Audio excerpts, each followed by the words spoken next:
Hi Chanchal ji, how are you? I'm fine, sir. How are you? Very good, very good. Finally, we are back again with Yes. your doubts. Okay. So, can we start? Yes, sir. Sure. Sir, today my query is about hair. क्योंकि आजकल girls हों females हों सबके पास sir time की shortage है. अपने dress up तो उनका डिसाइड होता है कि हमें कौन से फंक्शन में क्या पहनना है या डेली यूज़ में क्या पहनना है. बट सर हमारे वो अपने हेयर पे अपना इतना ध्यान नहीं दे पाती हैं. जैसे धोए चले गए, ऑयलिंग की नहीं की, हेयर स्पा लिया नहीं लिया. तो सर इससे रिलेटेड क्वेरी है कि गर्ल्स को और फीमेल्स को हेयर ऑयलिंग वीकली कितना टाइम करना चाहिए.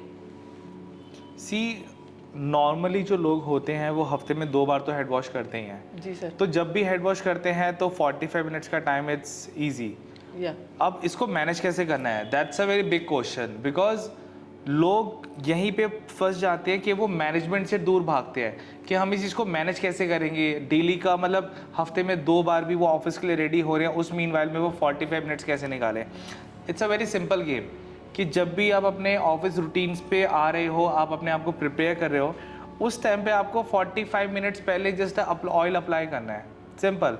आपको ऑयल अप्लाई करना है. अगर आपके पास टाइम है then you can go with the head massage. 5-10 minutes की हेड मसाज करोगे that is fine. Champi is not a good content to be very honestly I can say. अगर आपके पास टाइम है then for the relaxation purpose हम कर सकते हैं head massage having for the relaxation. It's a part of the relax. ठीक है, बट सुबह सुबह क्या आप इतना जल्दी में होते हो कि रिलैक्स कर पाओगे? नहीं. आपके पास क्विक जॉब्स होती है. Yes, sir. With in a second you have to finish any kind of work. So the best game is कि आप ऑयल अप्लाई करिए. जस्ट अप्लाई 10 मिनट्स या 5 मिनट्स जितना आपके पास टाइम है उतना आपने जस्ट अ नॉर्मल चम्पी करा एंड दैट्स इट. तो चम्पी करने से कुछ नहीं होता. जो आपके स्कैल्प के पोज होते हैं वो हीट जनरेट होने की वजह से हाइपर एक्टिवेट हो जाते हैं, जिसकी वजह से वो ऑयल प्रॉपर पेनिट्रेट होता है आपके स्कैल्प के अंदर. और हेयर पे ऑयल लगाने का कोई लॉजिक नहीं होता, बट अगर आप लगाते हो तो वो आपको एक इंस्टेंट शाइन लेयर दे देता है, जिसकी वजह से क्या होता है आपके बालों की प्रोटेक्शन लेवल बढ़ जाती है एंड प्लस आपके बालों पे एक अच्छा सा शाइन लेयर आ जाता है 1 डे के लिए. सो ये प्रोसेस आपका 1 या 2 दिन तक लास्ट करता है आपके बालों पे. बट ये है कि अगर आप कंसिस्टेंसी के अंदर ऑयल लगा रहे हो सो उस मीन वाइल पे ना आफ्टर सम टाइम्स के बाद मिनिमम टाइम है 6 मंथ ड्यूरेशन. 6 महीने के बाद आपको जाके वहाँ पे कुछ रिजल्ट डेफिनेटली विजिबल होगा. So that is the best way you can do it which is very easy. आप 2 मिनट में अपना प्रोसेस ख़त्म कर सकते हो. ऑयल लगाया आपने एंड देन 10-15 मिनट रखा. इतना मीन वाइल में आपने अपने काम करे, एक्टिविटी करी and then simple go for the head wash. Sir कई बार मदर्स कहती हैं कि ऑयलिंग करो, लेकिन गर्ल्स कहती हैं नहीं हमें हेयर स्पा ज़्यादा बेटर लगता है. तो सर ऑयलिंग और हेयर स्पा इज़ डिफरेंट और same thing? There is a difference. Okay. Difference is between oil and the hair spa. Yeah. Oil nourishment के लिए यूज़ करा जाता है. ओके. बिकॉज हम जो इनटेक लेते हैं बेसिकली, हम जो भी मील कंज्यूम करते हैं उससे हमारी बॉडी के अंदर बहुत सारे ऐसे पार्ट्स होते हैं जो नरिश होते हैं. ठीक है. सो अलग अलग पार्टिकल्स पे ना अलग अलग चीज़ों का प्रोसेस एक्टिवेट होता है. तो जब हम ऑयल करते हैं हर पर्टिकुलर ऑयल आपको एक अलग चीज़ का रिक्वायरमेंट्स पूरी करके देता है.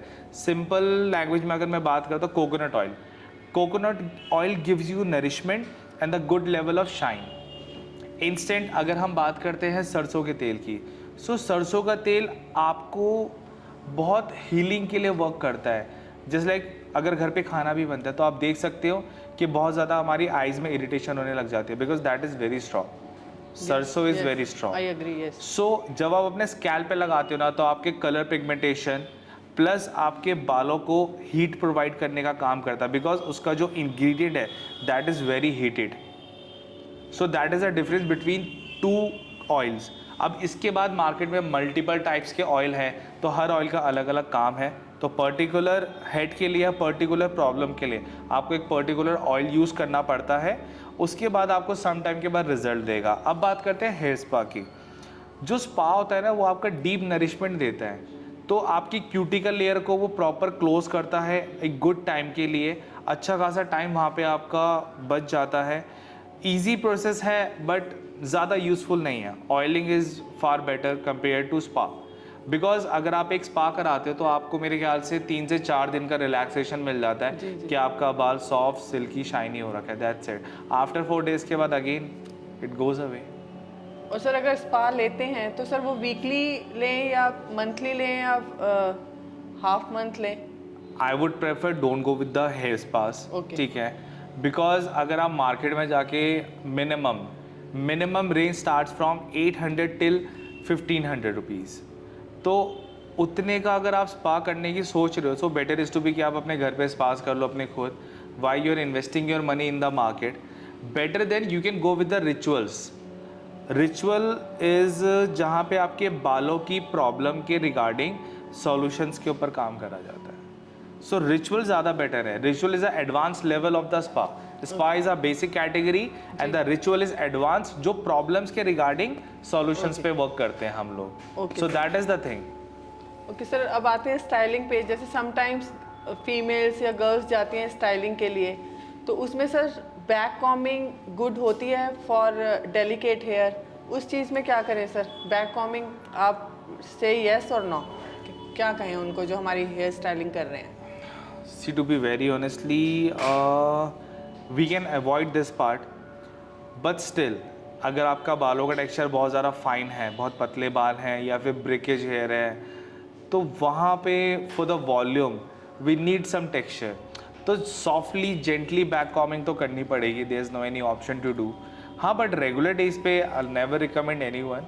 सो बेटर इज़ टू बी कि आप एक नॉर्मल से एक ऐसा स्टाइल कैरी करो जहाँ पे आपको लेस एफर्ट करने पड़ रहे विथ योर हेयर।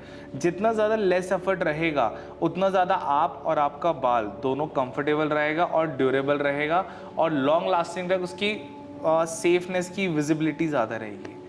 अगर आप डेली बैक कॉमिंग करोगे तो डेफिनेटली आपका बाल टूटेगा जी जी। Rather than I would recommend you कि आप एक नॉर्मल सा अच्छा सा ब्लो ड्राई करा लो या फिर नॉर्मल ब्लास्ट ड्राई करा लो, रैंडम कर्ल्स कर लो, that you know makes your hair little manageable. So roots पे वॉल्यूम के लिए तो करना पड़ेगा, बट अगर अवॉइडेबल है so best to be avoid कर सकते हैं। And what about hair spray sir? अगर hair spray is good. Hairspray is good for the texture. Okay See, I can say since 2009, I'm using regular blow dry and the multiple products on my head. Okay. At a one go, I used to apply minimum 3 to 4 kind of products. Sometime I use volume powder, color also, and mousse, texturizing spray, holding spray. So holding spray, I use a lot on my hair. You can still see that the stiffness you can see on my head. So मैं लगाता हूँ तो मैं personally इस चीज़ को कभी neglect नहीं करता हूँ, और मैं ये भी नहीं बोलूँगा कि बुरा है। हाँ, but the point is in case अगर मेरा स्कैल्प इरिटेट होता है या मेरा जो हेयर है बहुत ज़्यादा पेनी फील करता है स्कैल्प की साइड से, तो डेफिनेटली फॉर अ ड्यूरेशन मैं उसको स्टॉप कर देता हूँ। Just like minimum I can say अगर मेरे को ऐसा कुछ फील होता है, सो द टाइम मैं उस चीज़ को कम से कम 10 से 15 दिन के लिए स्टॉप कर देता हूँ, and 10 to 15 days regular I am applying oil, only oil, no spas and all, proper oiling, proper massage, gentle massage, relaxation, body relaxation, even मेरी डाइट तक का शेड्यूल मैं चेंज करता हूँ, okay because each part makes things better. तो सिर्फ oil की बात नहीं है यहाँ पे क्या है कि मैं अपनी डाइट भी ना हेल्दी कन्वर्ट कर देता हूँ, वाटर इनटेक में हेल्दी कर देता हूँ, वाटर कंजम्पशन ज़्यादा कर रहा हूँ, बिकॉज हमारी बॉडी के अंदर 70% वाटर है, तो वो मेरी बॉडी को रिफ्रेशमेंट के लिए अगेन हेल्प आउट करेगा, so which is very good and helping. तो आप ये लगा लो कि अगर मैं 2 महीने कंटिन्यूसली स्प्रे यूज़ कर रहा हूँ एंड आफ्टर 30 days या 60 days के बाद मेरे को इरिटेशन होती है मेरे स्कैल्प में या मेरा हेयर फॉल लेवल ज़्यादा बढ़ जाता है, तो मैं 15 से 20 दिन तक ट्रीटमेंट पे आ जाता हूँ अगेन। एंड प्लस जो मेरा वीकली का मेंटेनेंस है वो तो करना पड़ेगा, नहीं तो फिर 31 का हो चुका हूँ अप्रॉक्स, और गंजे होने में टाइम नहीं है, 5 साल और तो गंजा हो सकता हूँ, तो इसीलिए ये प्रिपरेशन करनी ज़रूरी है। नहीं तो 40s क्रॉस करने के बाद देयर इज़ नो ऑप्शन। एक बार हमारे बालों का अगर जनरेशन लेवल रुक गया, बालों की जो ग्रोथ होती है अगर वो एक बार रुक गई साइकिल, उसके बाद तो ब्रो आपको गंजा होने से कोई रोक नहीं सकता, चाहे आप औरत हो या आदमी हो। Sorry, third gender also considerable, तो आप लोग भी गंजे हो सकते हो, फिर एक्सटेंशन और बुटॉक्स कराते रहना। आप पहले बालों में होता था, अब तो स्किनों के अंदर भी हो रहे हैं।